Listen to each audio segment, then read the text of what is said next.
Welcome to Write All Night, the After Hours creative writing podcast to help you get more out of your writing, get more done, and have more fun in the process. I am Darren O'Neill, live in the Chicago area, alongside the virtual desk here, my partner, F.J. Shark. Is that what you want to go with in this one, F.J. Sure. Shark? Oh, yeah. Author extraordinaire. We can call him Frank, too. That's his real first name. The author of the How to Be the Jerk Women Love, one of the most controversial books of the 90s.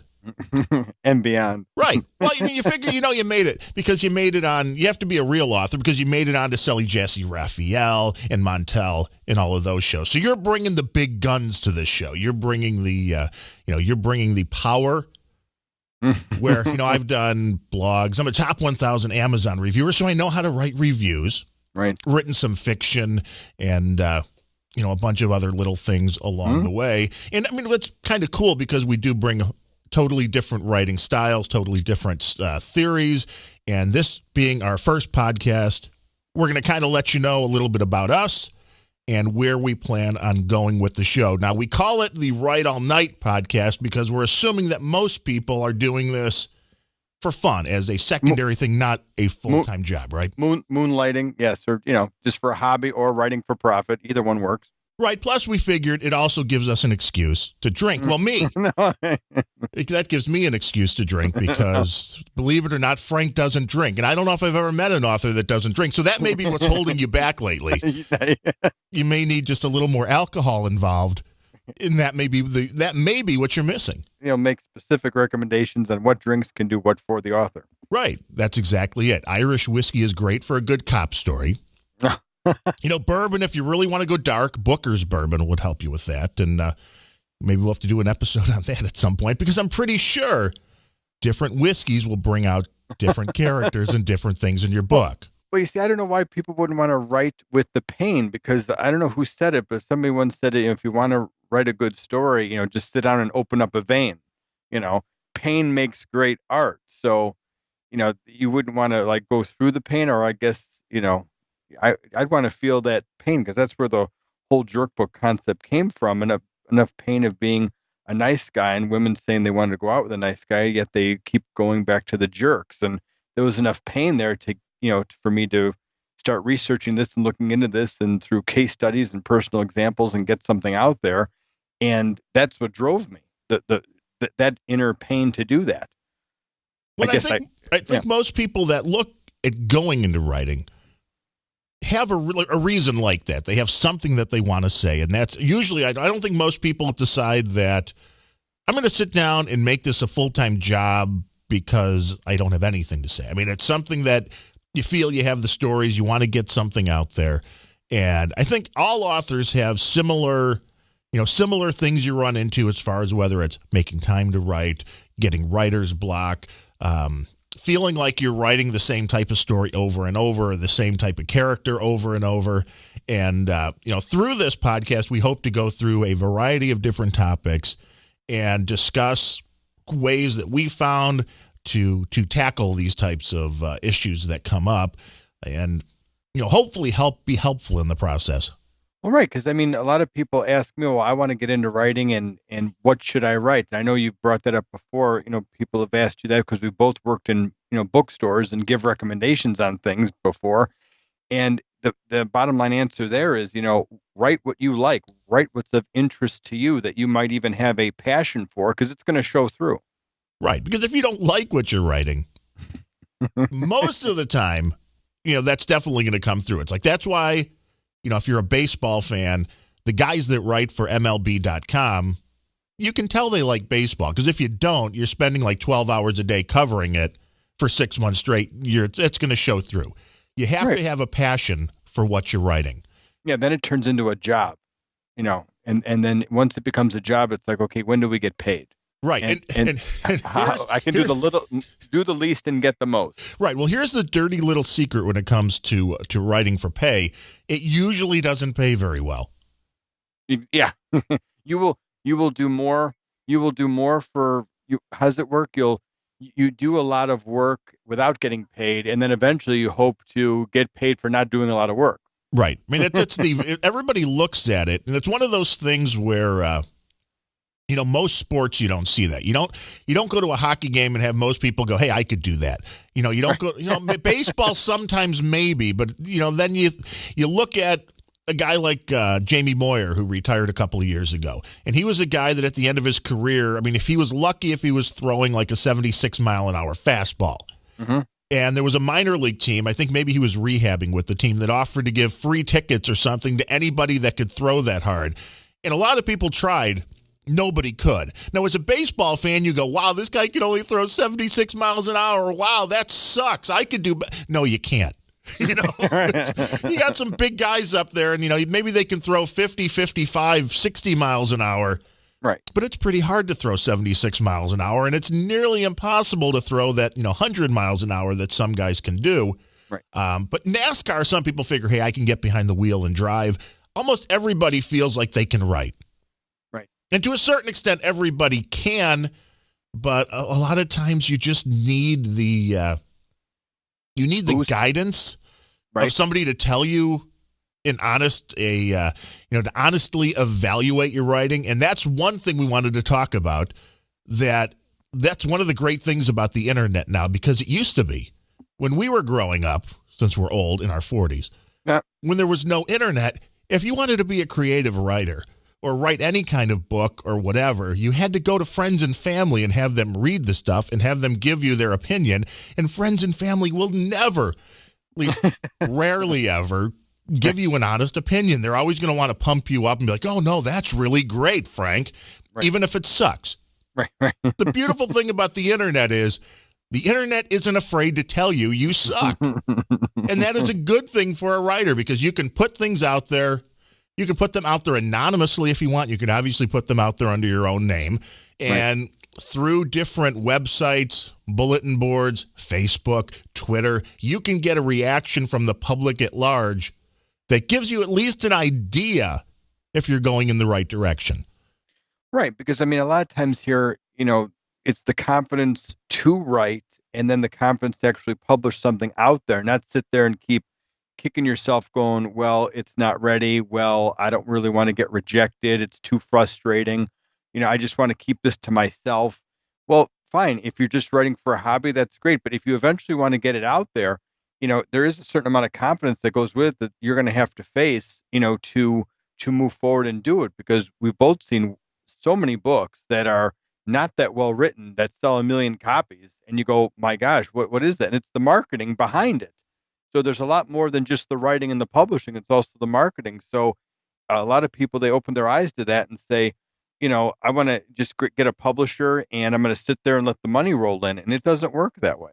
Right. It was Twilight fan fiction spawned 50 Shades of Grey, which has now made the author millions of dollars. Where now, if you were, that's also why you have to get it out there to a huge amount of people, like you can on the internet at large. Because I can guarantee you, there would have been a lot of publishers. There would have been a lot of just normal people that would have read that and went, "Boy, that sucks." Right. But it resonated with a whole bunch of other people. So that's one other thing to point out. If you put up some of your writing online and you have 5 people tell you really suck, but then 5 other people tell you it's really good, you're probably on the right track. Right. Not everybody has to like it. Exactly. And that's the thing, because, first of all, you write for the wastebasket every day. You write something, and even if it's going to be a throwaway, you're at least improving your craft somehow. But that other author, he's usually on Channel 11, the WTTW, Dr. Wayne Dyer. He's got all those other programs, and I don't know how many countless 30, 40, 50 titles of books. But he would say things like, he got one letter from a guy saying, "This book stinks and I want a refund." And on the same day, he got a letter saying, "This book changed my life. I was about to commit suicide and it stopped me, and I now see the value of life." Big testimonials in there. And the guy right before wanted a refund, and it was for the same book. Right. That's why you have to take everything with a grain of salt. Believe in what you're doing. Definitely accept help along the way. Having somebody that is well-read, that understands the English language and understands grammar as an editor is very helpful as well. Mm-hmm.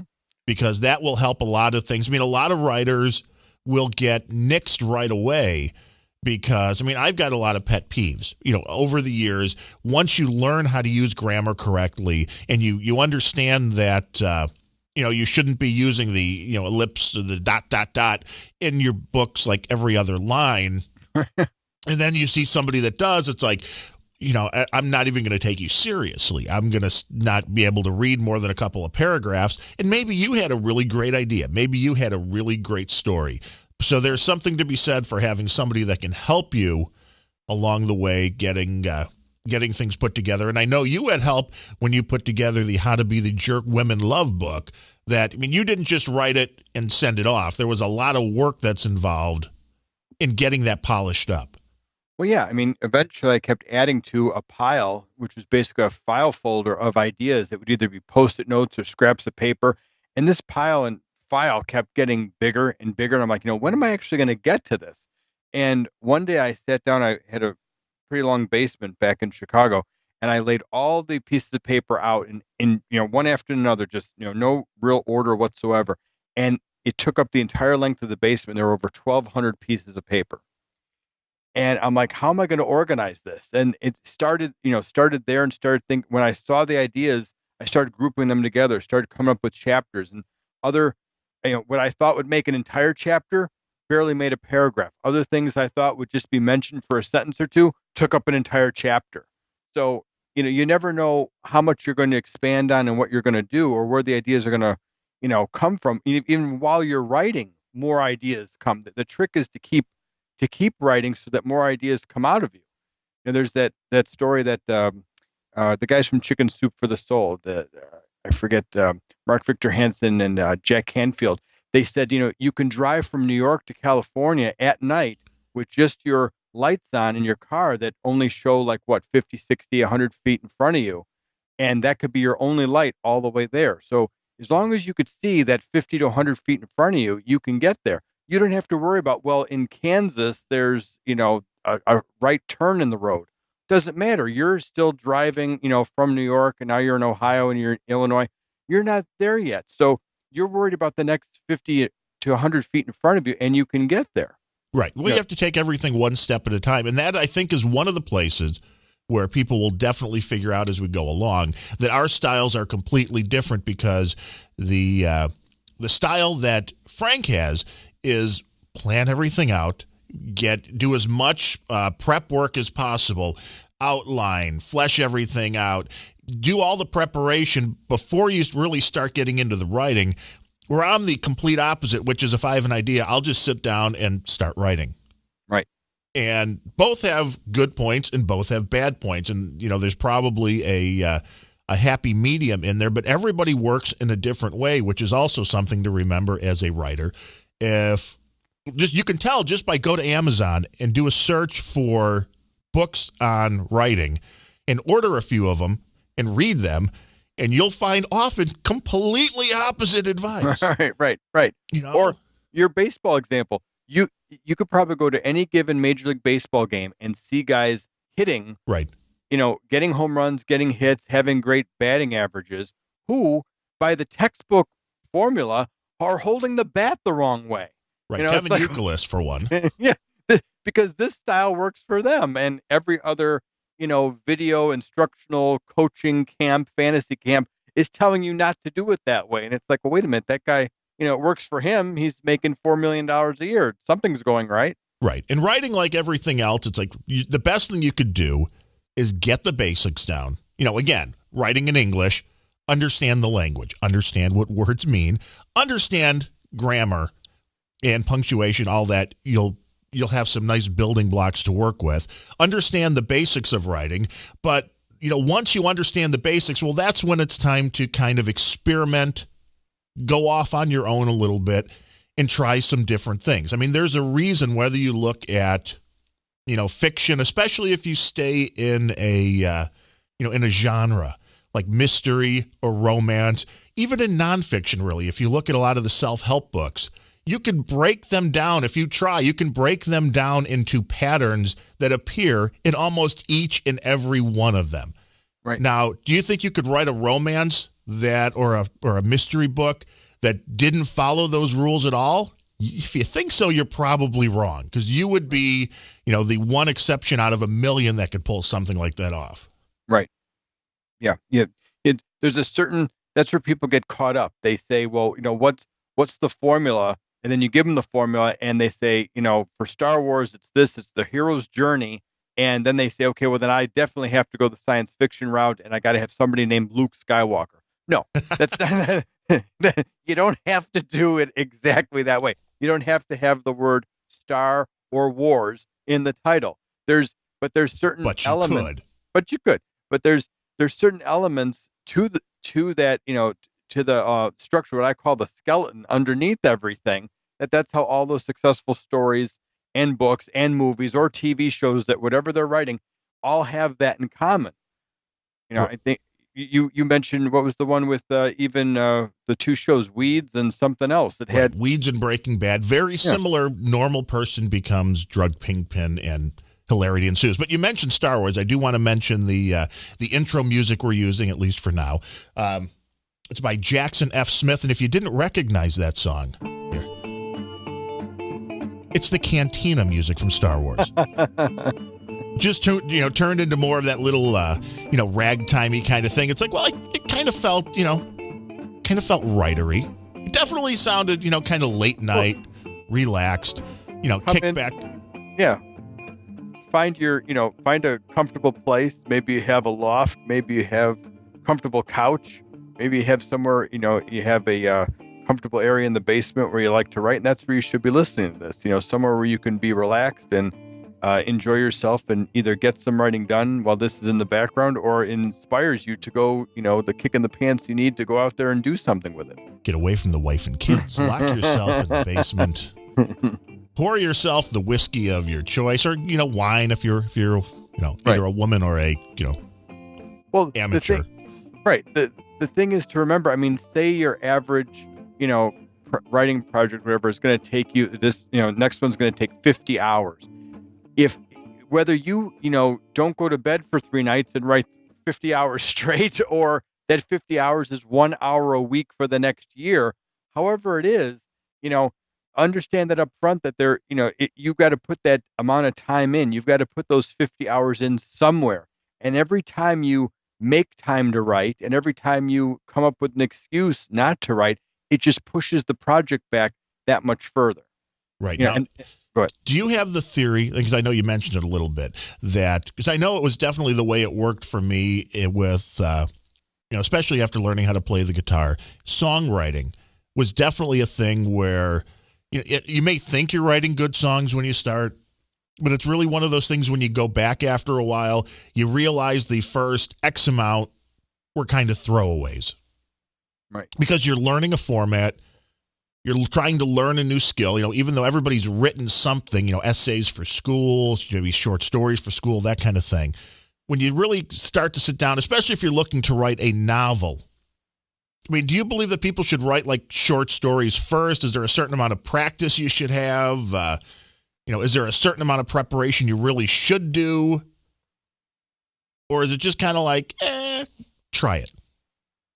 Well, I mean, first of all, like, there's a certain thing to be said, like, to start with, to go with what you're interested in first of all, because then you will find your own style within that, because you're going to focus on the things that make you happy and that you want to point out, or that you want to help somebody with or report on in that way.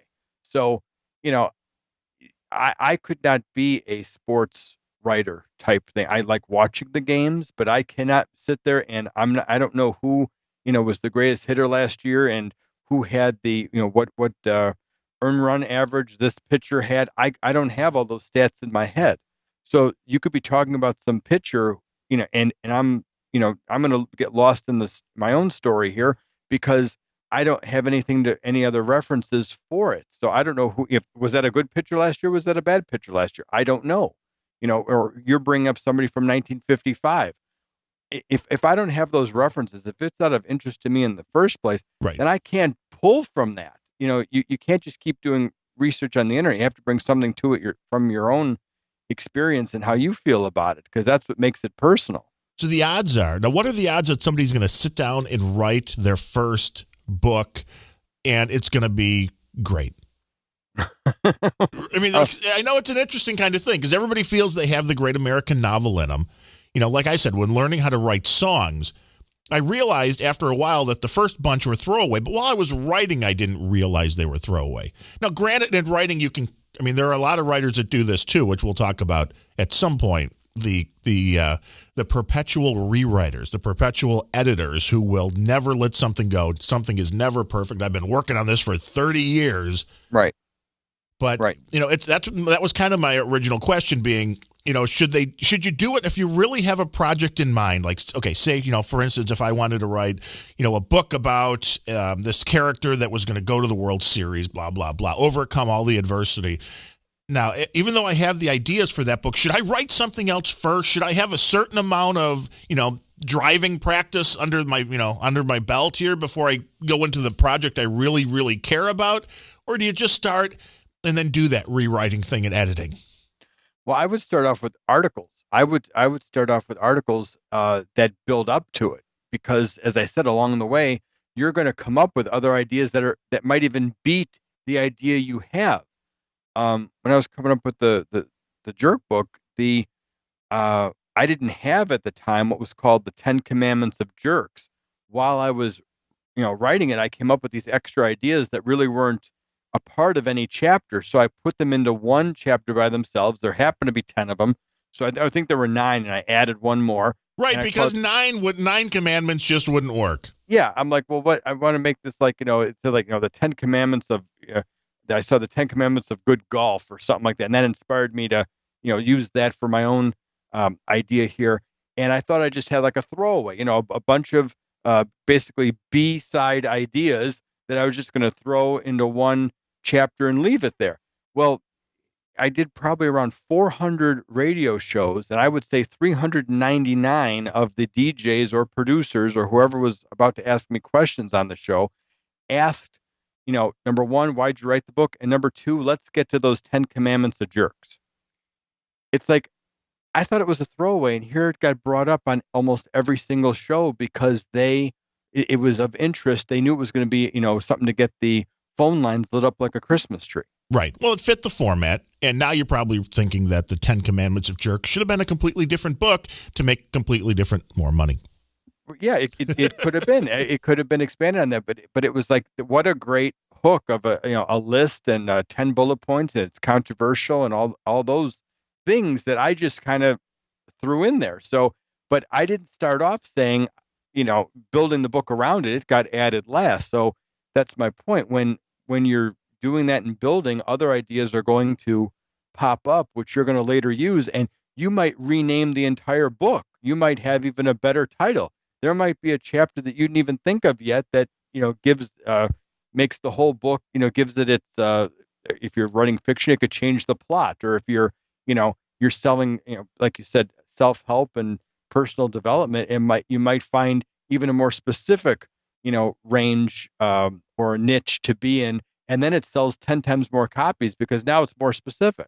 Right, which is something that's one of the things we're going to look at as we go along. The next episode, we're going to be talking about the format to use. Meaning, do you write still for paperback? Do you write on the online? Do you write for Kindle? Do you where's the best place to do your writing, especially if you're looking to make money at it?